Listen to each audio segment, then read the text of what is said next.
আগামীকাল প্রথম দফার নির্বাচন। এই মুহূর্তে আপনাদের আলিপুরদুয়ারের ছবি তুলে ধরবো। সেখানেও কিন্তু একেবারে প্রস্তুতি বলা যেতে পারে সম্পূর্ণ হতে চলেছে নির্বাচন কমিশনের তরফে। আগামীকালই প্রথম দফার আলিপুরদুয়ারের 5টি বিধানসভা কেন্দ্রে ভোট গ্রহণ রয়েছে। ইতিমধ্যে আপনারা জানেন আলিপুরদুয়ার, কুমারগ্রাম, কালচিনি, মাদারিহাট এবং ফালাকাটা এই জেলার এই 5টি বিধানসভা কেন্দ্রে নির্বাচন রয়েছে আগামীকাল। 45 জন প্রার্থীর ভাগ্য নির্ধারণ হবে এই জেলায় এবং জেলার নজরকাড়া ভোট কেন্দ্রগুলির মধ্যে রয়েছে আলিপুরদুয়ার, ফালাকাটা ও মাদারিহাট কেন্দ্র। 5টি বিধানসভা কেন্দ্রে 1423টি ভোট গ্রহণ কেন্দ্রে খোলা হয়েছে। কেন্দ্রীয় বাহিনী তারাও মোতায়েন করা হয়েছে। জেলায় স্পর্শকাতর ভোট কেন্দ্রের সংখ্যা 38টি। অন্যদিকে জেলায় সম্পূর্ণ মহিলা ভোটকর্মী পরিচালিত কেন্দ্র রয়েছে 300টা।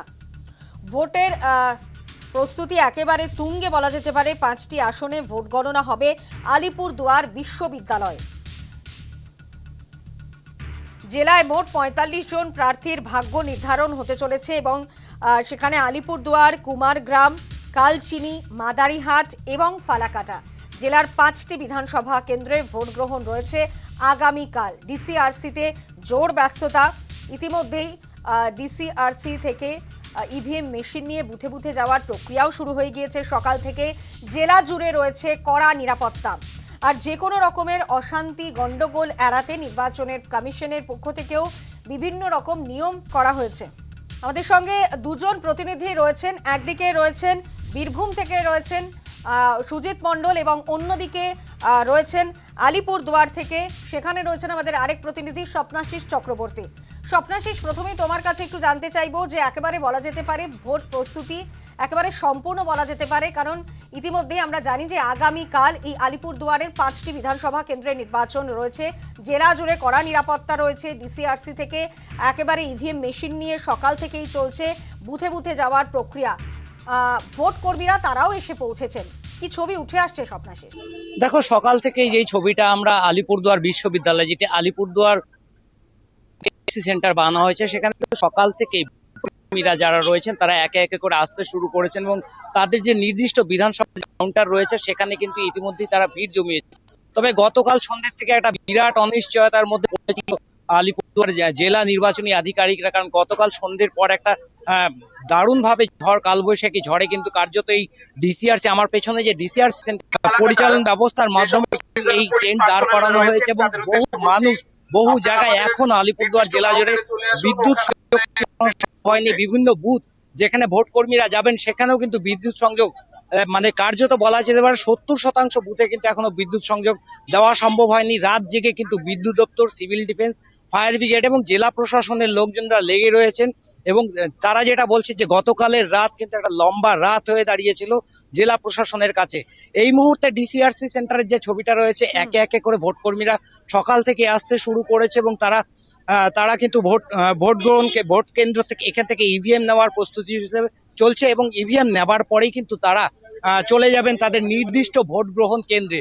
প্রায় 1400-র উপরে ভোট গ্রহণ কেন্দ্র রয়েছে আলিপুরদুয়ার জেলার 5টি বিধানসভা কেন্দ্রের, যার মধ্যে মহিলা ভোটারদের ভোট গ্রহণ কেন্দ্র যেটা রয়েছে তার সংখ্যাটাও কিন্তু এবার গতবার লোকসভা নির্বাচন বা তার আগের বিধানসভা নির্বাচন থেকে অনেক বেশি। প্রায় 300 মহিলা ভোট গ্রহণ কেন্দ্র রয়েছে, মহিলাকে পরিচালিত ভোট গ্রহণ কেন্দ্র রয়েছে। একদমই স্বপ্নাশিস, সঙ্গে থাকো। অন্যদিকে বীরভূমের ছবিটা একটু জানতে চাইবো। আমাদের সঙ্গে আরেক প্রতিনিধি রয়েছেন সুজিত মণ্ডল। সুজিত, বীরভূমের ভোট প্রস্তুতি কতটা একেবারে বলা যেতে পারে যে তুঙ্গে, মানে এই মুহূর্তে কতটা সম্পূর্ণ করা গেল ভোট প্রস্তুতি এবং ভোট কর্মীরা তারা কি বলছেন এবং নিরাপত্তার কতটা আঁটোসাঁটো করা হয়েছে? 6টা থেকে এই সেক্টর খুলে দেওয়া হয়েছে এবং বীরভূম জেলায় এবারে শুধু নয়, গোটা রাজ্যে বিভিন্ন জায়গাতে যেভাবে এবারে ডিসি এবং আরসির সংখ্যা বাড়ানো হয়েছে, কারণ এটা নির্বাচন কমিশনের নতুন একটা পদক্ষেপ বলা যেতে পারে। কারণ প্রশাসনিক ভাবে যেভাবে প্রতি বছর যে সমস্যা তৈরি হতো, প্রতি ভোটেই সমস্যা তৈরি হতো, যে প্রত্যন্ত এলাকায় যখন ভোট কর্মীরা ভোট করতে যেতেন এবং ভোট সংগ্রহ, ভোট মেশিন বা সেজন্য যে মেশিন তারা নিয়ে আসতে রাত্রি হয়ে যেত, যার ফলে সেই এলাকায় পৌঁছাতে দেরি হতো এবং স্ট্রং রুমে পৌঁছাতে অনেকটা দেরি হয়ে যেত, অনেক ক্ষেত্রে সমস্যা তৈরি হতো। তার জন্য এবার নির্বাচন কমিশনের পদক্ষেপ যে সেক্টর করা হয়েছে বিভিন্ন বিধানসভা কেন্দ্র লাগোয়া, বিশেষ করে যেমন লাভপুর বিধানসভা কেন্দ্রের যে ডিসি এবং আরসি করা হয়েছে এবং কালেকশন সেন্টার করা হয়েছে চৌহাট্টা হাই স্কুলে, অর্থাৎ সেই লাগোয়া করা হয়েছে। তারপর সেই মেশিনগুলি, যে ইভিএম মেশিনগুলি ভোট দেওয়া হবে, সেই মেশিনগুলি নিয়ে আসা হবে বোলপুর কলেজে। আমরা এখন দাঁড়িয়েছি সরাসরি বোলপুর কলেজে, যেখানে নানুর, লাভপুর এবং বোলপুর বিধানসভা কেন্দ্রের স্ট্রং রুম এখানে হবে। এছাড়াও রামপুরহাট এবং সিধুতেও সেই স্ট্রং রুম করা হয়েছে। কিন্তু যে ডিসি এবং আরসি যে জায়গাগুলি রয়েছে এবং সেখানে মানুষজন, ভোট কর্মীরা আসছেন এবং সেখান থেকে তাদের যন্ত্রপাতি, মেশিন সংগ্রহ করছেন, ভোটের যে মেশিন, ইভিএম মেশিন সংগ্রহ করছেন। সকাল থেকে সেই তৎপরতা এবং তারা গন্তব্যে পৌঁছাবেন, যার ফলে একটা উৎকণ্ঠা রয়েছে। আমি একটু আমার ক্যামেরাম্যানকে দেখানোর চেষ্টা করব যে এখানে প্রচুর পরিমাণে মানুষজন এবং ভোট কর্মীরা রয়েছেন এবং যেন একটা অন্য একটা আবহ তৈরি হয়েছে। নিরাপত্তার মধ্যে দিয়ে যে ইভিএম মেশিনগুলি নিয়ে যাওয়া হচ্ছে, পুলিশ প্রশাসনের যেমন তৎপরতা রয়েছে, সেই সঙ্গে ভোট কর্মী এবং প্রশাসনিক তৎপরতা তুঙ্গে বলা যায়। এবং এভাবেই এখান থেকে মেশিনগুলি নিয়ে যাওয়া হবে এবং গন্তব্যস্থলে পৌঁছে, অর্থাৎ যেখানে ভোট নেওয়া হবে, ভোট গ্রহণ কেন্দ্র, সেই কেন্দ্রে নিয়ে যাওয়া হবে এবং তারপর সেখানে ভোট প্রক্রিয়া হবে। আগামীকাল সকালে, অর্থাৎ 23 তারিখ সকালে ভোট প্রক্রিয়া সেখানে শুরু হবে। তার জন্য ভোট কর্মীরা আজ থেকেই প্রস্তুত এবং সেখান থেকে কালেকশন করছেন। এইখান থেকেই বিভিন্ন জায়গা থেকে তারা কালেকশন করছেন। আমরা একটু দেখানোর চেষ্টা করব যে আমরা সামনে দেখতে পাচ্ছি ইভিএম মেশিন নিয়ে আসা হচ্ছে এবং সেই ইভিএম মেশিন নিয়ে এসে আস্তে আস্তে তারা নিয়ে যাচ্ছেন এবং বিভিন্ন জায়গাতে সেখানে পৌঁছে যাবে এবং আস্তে আস্তে ভোট কর্মীরা প্রস্তুত হয়ে রয়েছেন এবং একটা ব্যস্ততা যেন তুঙ্গে রয়েছে। এবং বোলপুর কলেজে সেই স্ট্রং রুম করা হয়েছে, যে স্ট্রং রুমে সমস্ত কালেক্টেড যে মেশিনগুলি, অর্থাৎ ভোট হওয়ার পরে যে ইভিএম মেশিন, সমস্ত মেশিন এখানেই করা হবে। গণনা কার্য এখানেই হবে। 3টি ব্লক, বিশেষ করে বোলপুর মহকুমার 3টি যে বিধানসভা কেন্দ্র রয়েছে, নানুর, লাভপুর এবং বোলপুর, এই 3টি বিধানসভা কেন্দ্রের সমস্ত গণনা এখান থেকে হবে।